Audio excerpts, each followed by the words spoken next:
The earliest forms of democracy go back over 2,000 years to ancient Greece. While these early systems did have voting, not everyone could vote. In fact, the vast majority of people couldn't vote. Voting was limited to free men and only then property-holding men. The expansion of voting rights to women took centuries, but by the 19th century, a movement was taking place in many countries that eventually led to the widespread extension of the franchise to women in the 20th century. Learn more about women's suffrage and how women got the right to vote on this episode of Everything Everywhere Daily.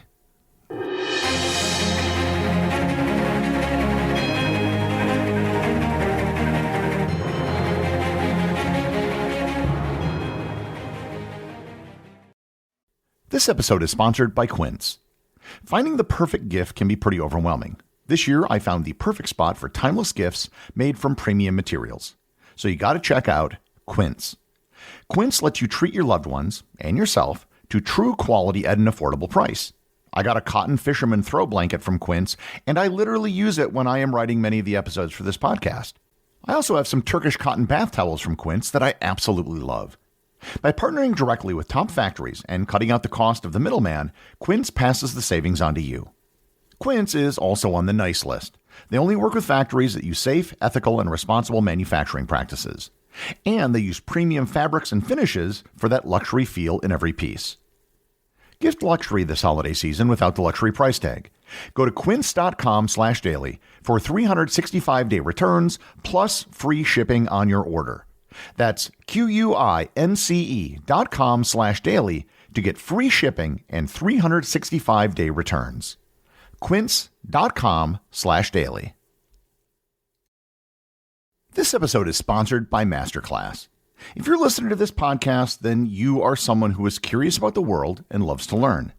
And if you want to give the gift of learning and knowledge this Christmas, you can't do better than MasterClass. MasterClass offers online classes from some of the most successful instructors in the world in their fields. You can learn cooking from Gordon Ramsay, conservation from Dr. Jane Goodall, disruptive entrepreneurship from Sir Richard Branson, mathematical thinking from Fields Medal winner Terence Tao, and diplomacy from former Secretaries of State Madeleine Albright and Condoleezza Rice. You can access over 200 classes across 11 different categories. MasterClass always has great offers during the holidays, sometimes up to as much as 50% off. Head over to masterclass.com/everywhere for the current offer. That's up to 50% off at masterclass.com/everywhere. Once again, that's masterclass.com/everywhere.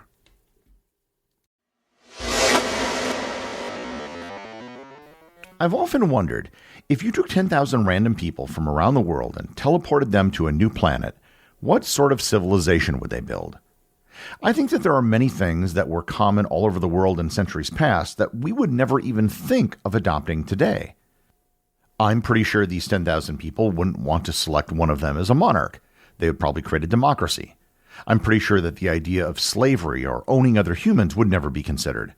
And I'm pretty sure that in this democracy, everyone would be given an equal vote. Before I begin, I want to address something that confuses many people: the word suffrage. On YouTube, you can find many on-the-street interviews where people are asked if they are for women's suffrage, and many of them will say no. They're not against women voting, they just confuse the word suffrage with suffering. Suffrage isn't a term that's used that often outside of a historical context. The English words suffrage and suffering both come from Latin words, but they do not have the same root. The word suffrage comes from the Latin word suffragium, which has several different meanings, all of which deal with voting or providing support, but they all may have come from the word for a voting tablet. The word suffering comes from the Latin suffere, which means to bear or endure. So they're totally different words, even though they do share the same first few letters. The idea of giving everyone an equal vote is a bedrock assumption of the world today, but it wasn't always the case. Whenever some form of democracy existed, wherever it might have occurred, the vote was almost never extended to women. That wasn't to say that there weren't powerful women. There were, and I've covered many of them in this podcast, but they were usually powerful because they were royalty or via powerful sons or husbands. There were some examples of women sort of voting in the ancient world. Among the Iroquois Confederacy in North America, clan mothers played a significant role in selecting male leaders and influencing council decisions. In parts of Africa, women's councils and market associations had considerable sway over communal and political matters. These weren't formal democracies so much as tribal decision-making systems. The first recorded cases of women voting took place in the 16th century. In some European regions, voting rights were tied to land ownership rather than gender, allowing women who owned property to participate in local elections or assemblies. In Swedish cities during the 17th century, widowed or unmarried women who were property owners could vote in municipal elections, although these rights were revoked in the 18th century. Likewise, property requirements for voting in the American colonies occasionally enabled widows or single women with land to vote in town meetings. However, such instances were rare and often rescinded as voting rights became more explicitly male-orientated. In 1707, the Isle of Man granted voting rights to women property owners for parliamentary elections, making it one of the earliest known instances of women's suffrage in a formal legislative context. The philosophical foundations for extending the vote to women started to happen in the 18th century. Enlightenment thinkers began discussing ideas of equality and citizenship, inspiring early feminist arguments. In 1792, Mary Wollstonecraft wrote A Vindication of the Rights of Woman. In it, she argued for women's political inclusion, although it stopped short of directly advocating for voting rights. In France during the Revolution, the debate over universal suffrage included some discussions about women's rights.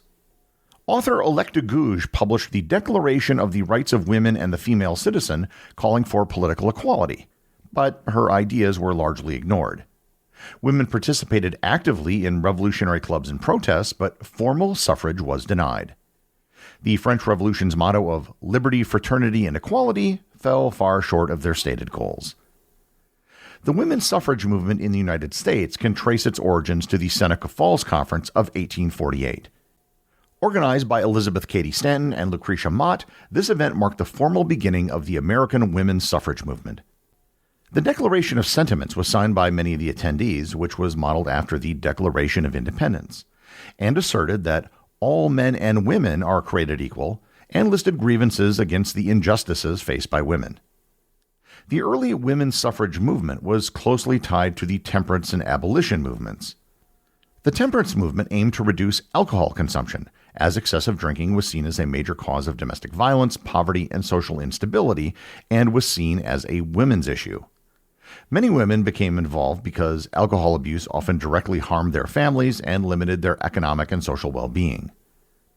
One of the early advocates for a woman's right to vote was Susan B. Anthony.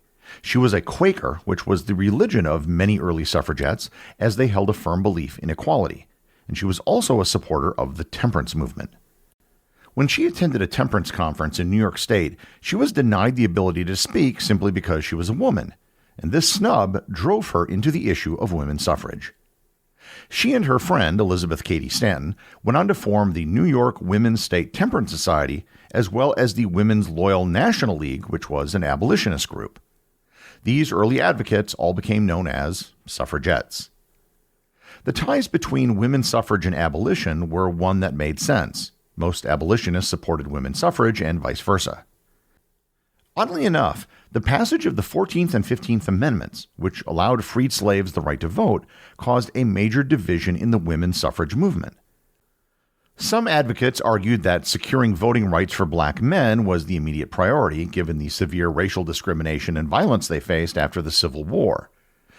Others, notably Stanton and Anthony, felt that extending voting rights solely to men, regardless of race, perpetuated gender inequality. Stanton and Anthony made controversial and racially charged statements, expressing frustration that uneducated black men could gain the vote, while educated white women could not. This alienated former allies in the abolitionist movement and caused the suffrage movement to split. In 1869, the women's suffrage movement formally split into two factions. The National Women's Suffrage Association was led by Stanton and Anthony. This group opposed the 15th Amendment and focused on achieving a constitutional amendment for women's suffrage. It often took a more radical and confrontational approach. The other was the American Woman Suffrage Association, led by Lucy Stone, Henry Blackwell, and others. This group supported the 15th Amendment, believing that it was a step towards broader suffrage. They focused on state-level campaigns for women's voting rights and emphasized collaborations with other allies. The division weakened the suffrage movement by splitting its resources and leadership at a time when unity was critical. In 1890, after 20 years of separation, the two organizations merged again to form the National American Women's Suffrage Association. The merger of the organization brought a renewed focus to the issue. The 1890s saw advancements in the ability for women to vote in other countries. In 1893, New Zealand became the first country in the world to grant women the right to vote. In 1902, Australia granted women the right to vote, but not Aboriginal women. For the next several decades, Aboriginal people were granted the right to vote on a state-by-state basis. In the UK, the women's suffrage movement gained momentum with the formation of groups like the National Union of Women's Suffrage Societies in 1897, led by Millicent Fawcett. The more militant Women's Social and Political Union, led by Emmeline Pankhurst, began in 1903. Finland in 1906 became the first country in Europe to grant full suffrage, allowing women to vote and run for office. Norway followed suit in 1913, and Denmark and Iceland followed in 1915. After the Russian Revolution in 1917, women gained suffrage under the new Bolshevik government, although their elections were not really free. In the United States, the First World War shifted political opinion towards women's suffrage. The war highlighted women's contributions to society as they took on roles traditionally held by men. In the United States, after decades of work by suffragettes, the 19th Amendment to the Constitution was passed in the House of Representatives on May 21, 1919, and then by the Senate just 2 weeks later on June 4th. By this time, 15 states, mostly in the western United States, had already given women the full right to vote, with many more granting limited suffrage in different types of elections. Passage of the amendment would require the approval of 36 states. Illinois, Wisconsin, and Michigan all ratified the amendment in just a few days. Technically, Illinois voted a few hours before Wisconsin, but Wisconsin presented its ratification before Illinois, thus becoming the first state to ratify.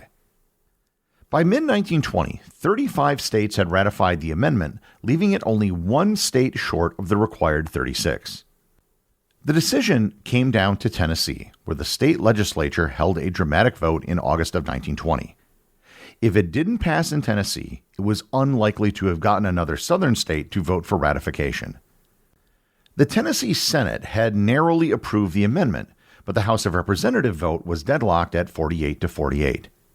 In order for Tennessee to ratify the amendment, passage was required in both houses of the state legislature. After an initial tie, on the last day of voting, on the last state that could ratify the amendment, one of the representatives, Harry T. Byrne, broke with the bloc against it and cast the deciding vote in favor of ratification. The final vote was 49 to 47. The 19th Amendment was officially ratified on August 26, 1920, and American women were given full voting rights.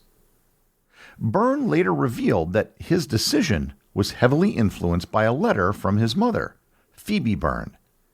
In her letter, she urged him to be a good boy and support ratification, noting that granting women the right to vote was the right thing to do. There was still a long ways to go for women in other democratic countries.